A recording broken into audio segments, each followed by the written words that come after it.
अस्सलामुअलैकुम वरहमतुल्लाहि वबरकातुहू। मोहतरम सदरे जलसा व हाज़रीने मजलिस, मैं आपके सामने रोज़े के अहम मसाइल सुनाना चाहती हूँ। गौर से सुने। रमजान का रोज़ा इस्लाम के 5 अरकान में से एक अहम रुकन है।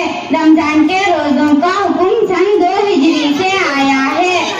रोज़ों की फर्जियत शरीयत के चारों दलील से साबित है।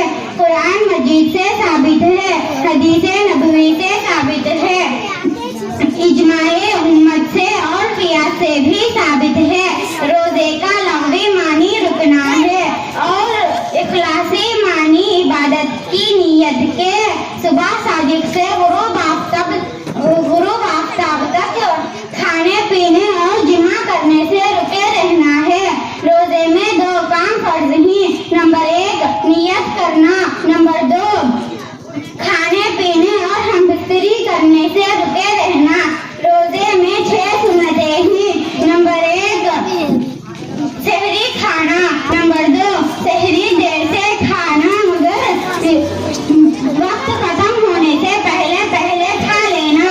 नंबर 3 इफ्तार में जल्दी यानी जैसे ही सूरज गुरूब हो जाए फौरन रोजा इफ्तार करना। नंबर 4 रोजे इफ्तार की दुआ पढ़ना। नंबर 5 खजूर से रोजा इफ्तार करना।